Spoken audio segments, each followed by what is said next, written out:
Um, Good to see you guys. I hope you're having a good time so far. My name is Michael. I'm here with Chebbe de Winter.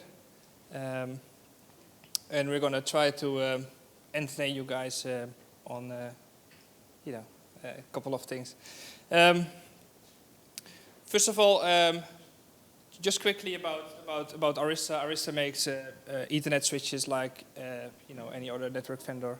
For those who don't know Arista, I'm going to talk just a couple of minutes, and then I'm going to hand it over to Chebbe, who's going to talk about the OpenStack implementation they actually did recently.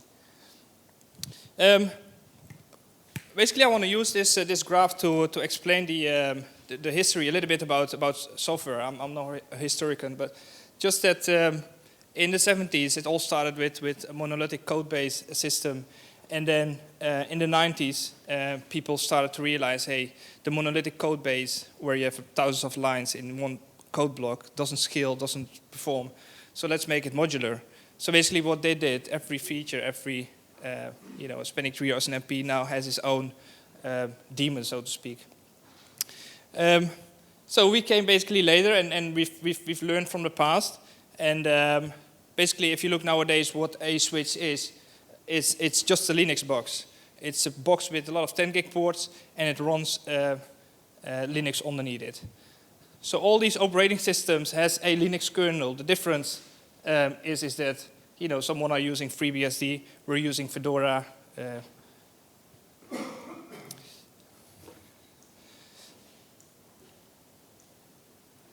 So our operating system is called EOS, Extensible Operating System, is based on Fedora.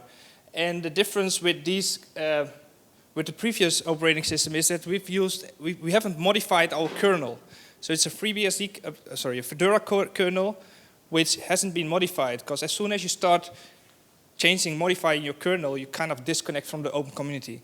And that's one of the things we learned. And we said, we're going to keep the kernel. So basically, you can run any RPM which is compiled on Fedora. You can run it on the box, on the Linux switch.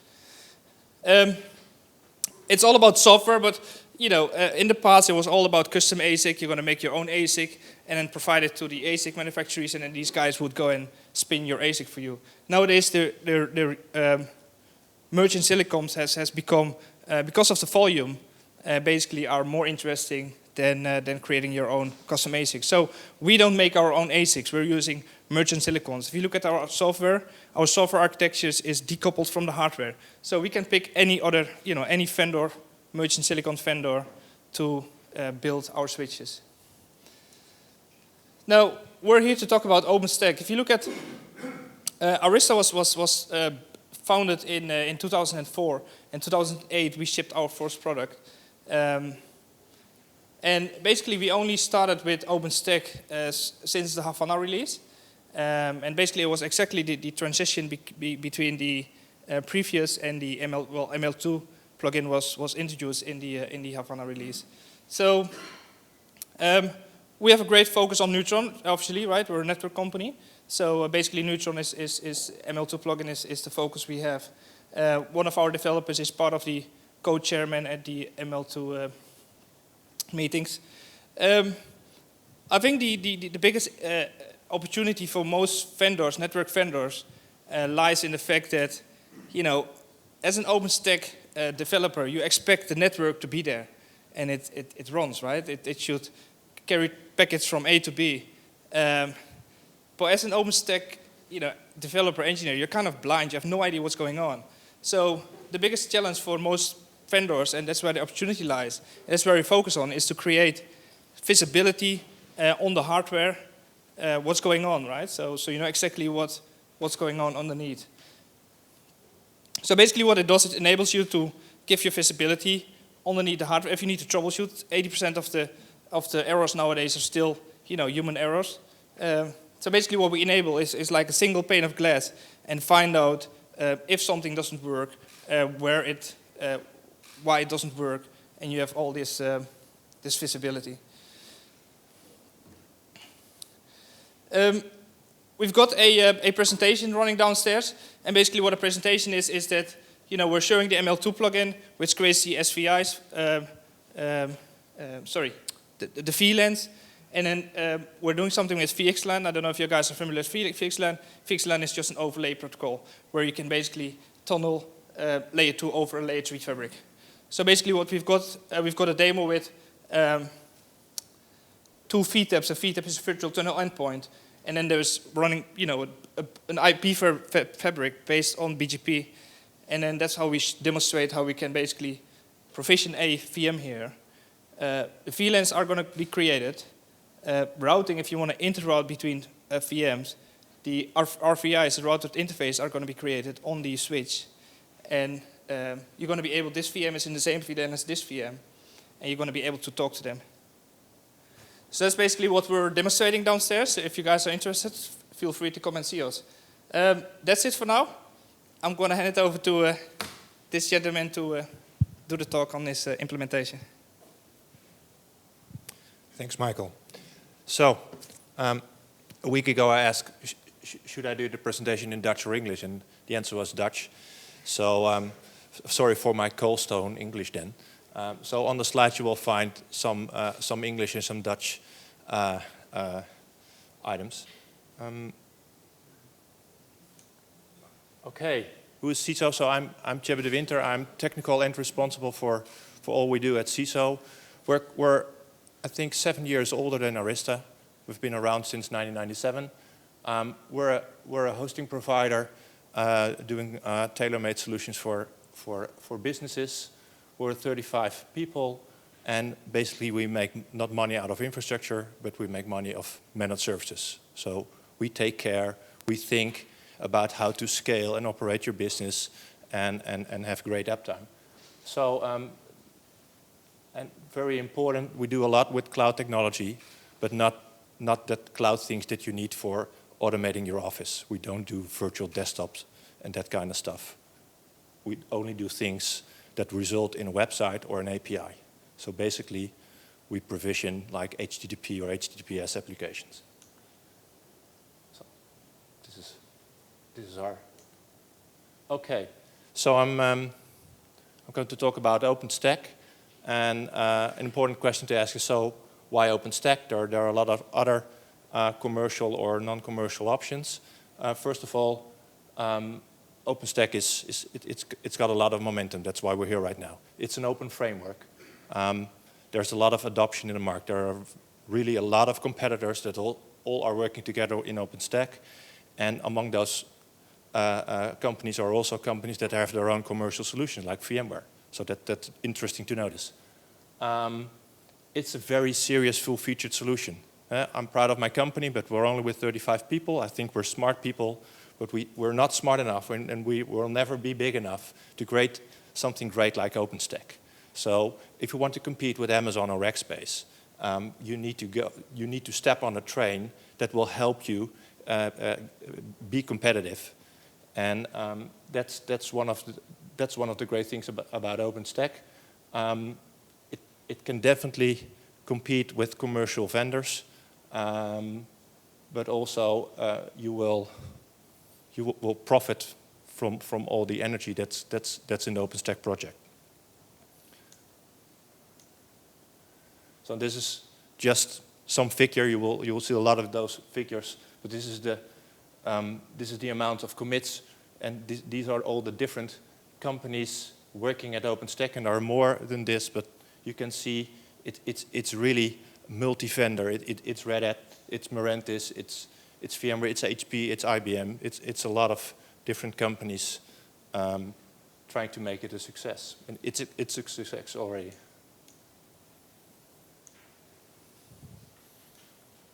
Yeah, cool. That works. Okay. Did I miss something?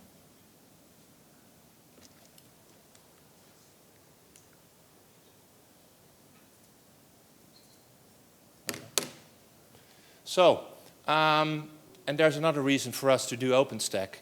OpenStack means creating a cloud solution that's capable of running cattle.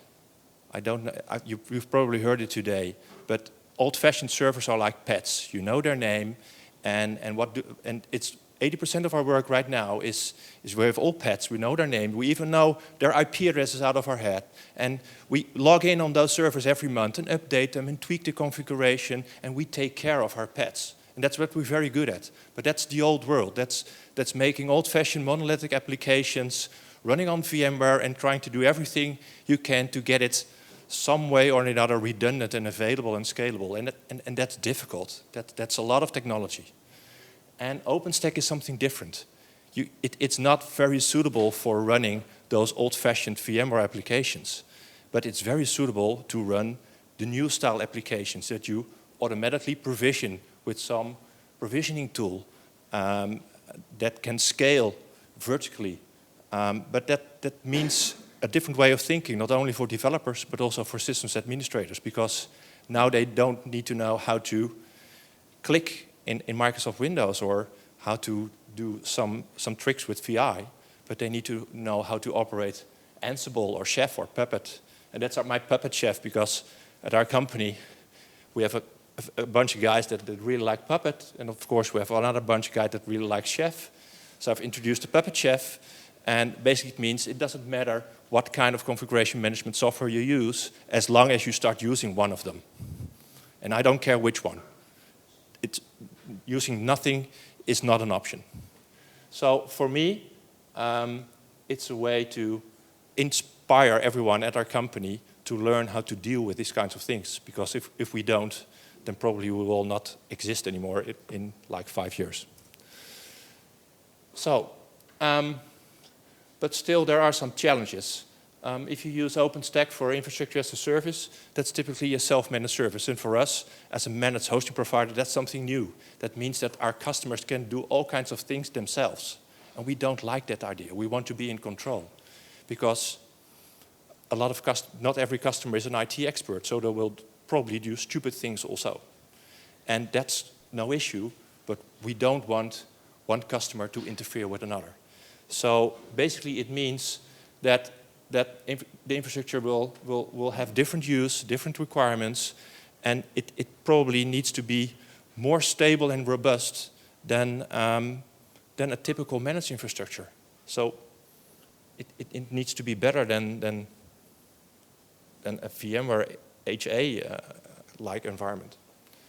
So, but that's no problem, but you have to realize that you are building a very robust infrastructure. So, and what you need is, you need to be in control, and you need to think about security. And OpenStack is great, but it's a not so secure product. They fix like 3,000 bugs every 6 months. They introduce 300 to 400 new features every 6 months. So that's great, but that for sure will introduce all different kinds of security issues. So that means, and one of the things you have to do is you don't want to fix everything yourself, because you cannot fix 3,000 bugs in 6 months unless you have 1,000 people. So you need to keep up with the OpenStack train, and you have to think about it. So if you do it yourself, then you have to create a development cycle where you can cope with with the OpenStack releases. And if you go for Mirantis or Red Hat or SUSE, you have to ask them questions. Okay, but if there is a specific, very important security issue, how do you deal with it? How long do I need to wait before I can install it on my cluster? Can I update my OpenStack to a new version every 6 months without downtime? That's a very important question. We have OpenStack, it's running now for 9 months within our organization, and it's still not in public beta. I hope to have it like in 2 months. And that's because we want to have everything set to go to every 6 months, replace our current version with the newest version, and go with the OpenStack train. Because as soon as you fall off, you're dead, basically. So this is something so October, so next month there will be a new release, and around the new release there will also be design summits, and in a design summit they think of, okay, this is great, we need to, and so they will think now about 200 new features, and within 6 months all those features will be implemented. So that's very fast. That's what's nice. That's why it does bring some innovation. But you also need to be able to keep up. So one of the things we did, and if you use the OpenStack packages just from the OpenStack Foundation itself, so not a commercial supported version, then you have to think about the branches you need to support and what you need to do if you want to fix a bug. And it's not an issue to fix a bug, but it is an issue to remove your own patch and replace it by the official patch that probably will be released 1 or 2 or 3 weeks after you fix it yourself. And that also means that it's nice to have a stack running on your brand new hardware, but it's also very important to have a good testing and acceptance environment where you can easily roll out new OpenStack platforms, test your new server, test your patches, and after you've accepted them, put them into production. And that's we use Arista switches to integrate our OpenStack with our network, and so in our testing environment we also use the virtual EOS appliances to do the testing also on the Arista part. So something else about control and security is as soon as you start working with software-defined networking, and basically Neutron is a software-defined networking minimalist controller, their network operators don't like that idea because they don't know what's going on in the network anymore.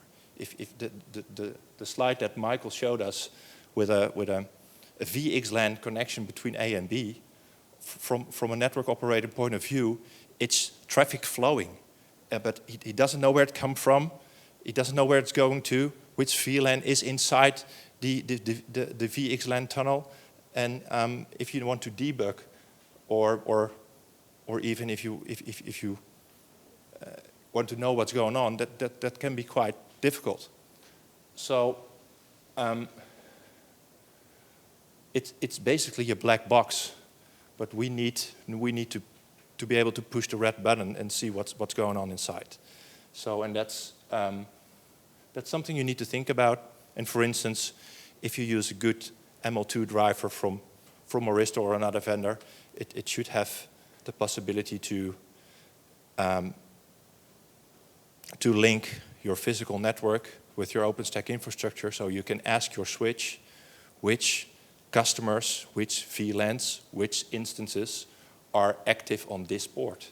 So you can give your network operating guys the tools they need to debug if there is a problem. And you also needed to get it accepted because they don't want to lose the control they're used to. You don't want them to manually do all the switch configuration because that's not scalable. It needs to be automatic. So this is a solution. And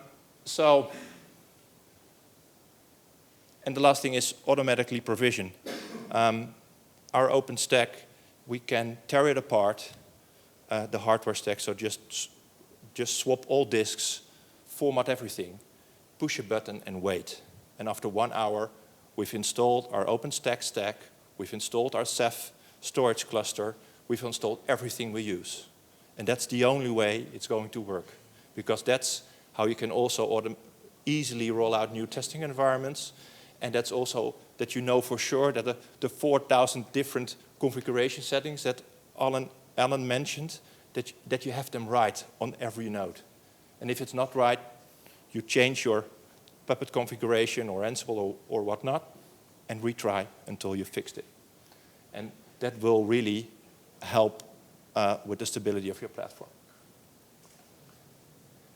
And also, from an orchestration point of view, you need to provision your OpenStack instances, but it also means you have to have a link between your physical network and your OpenStack.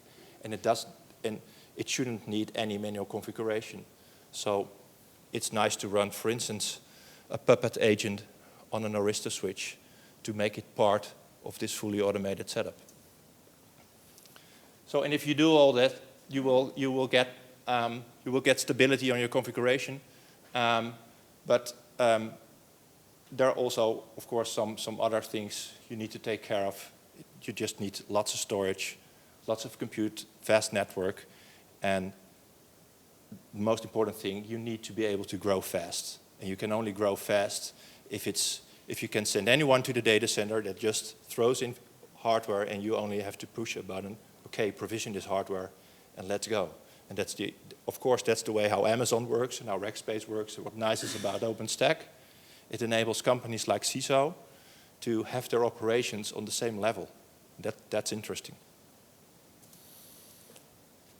This is basically telling the same.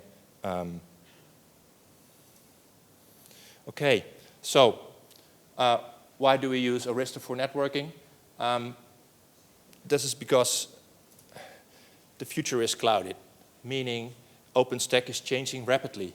Every 6 months there's a new release. In every new release there will be 400 new options, but they also now and then will change things. And now we have Neutron, and if they think the Neutron solution is not good enough, they will replace it within 6 months with something completely different. And you need to be able to cope with that. So we think that a switch platform based on Linux, where you have where it's supported to do your own magic on those machines, will give you the flexibility you need to adapt as OpenStack moves. And then and OpenStack is really a magic word.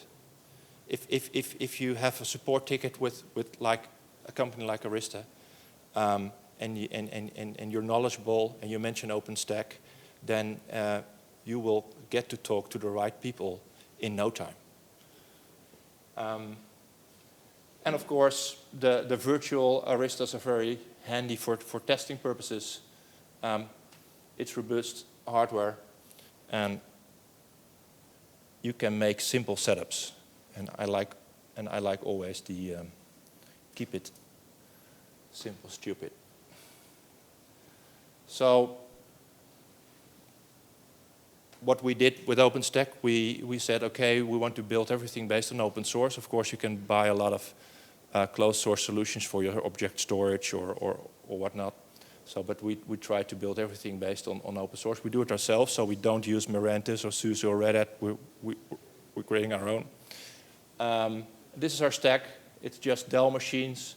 The R720s are machines with 24 disks. The 620s are machines where you can put a lot of memory and fast CPUs in.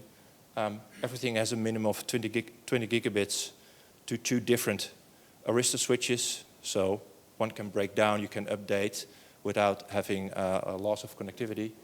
And we did some work on making the Neutron high available.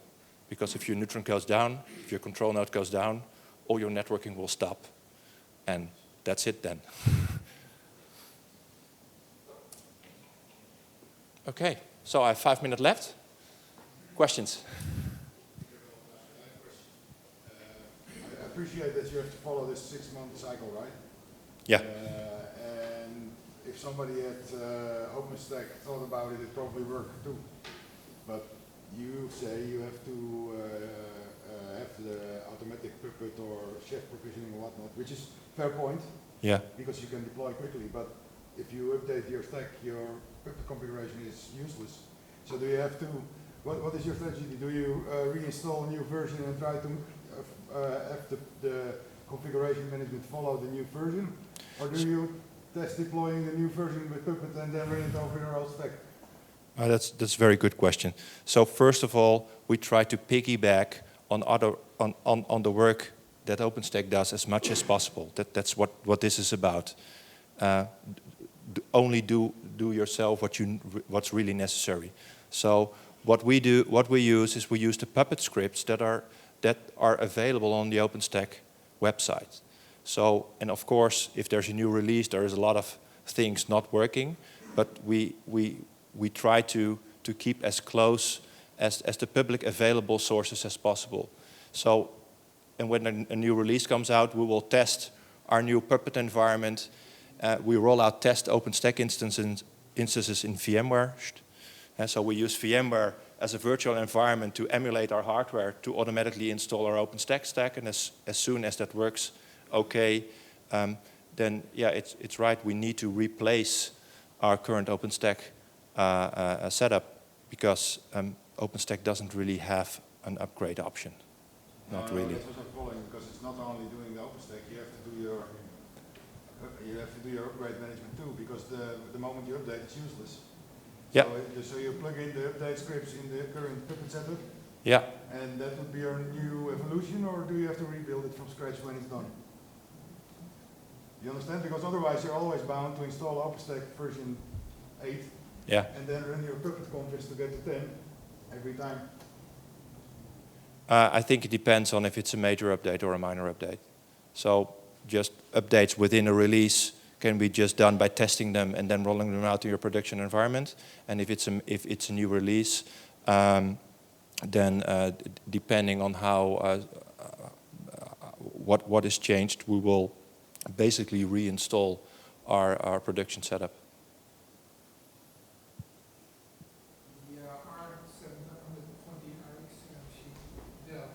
Really nice hardware. I agree completely. But it's quite expensive regarding disk space, memory. Yeah. Do you buy all the services from Dell, or you No. suggest?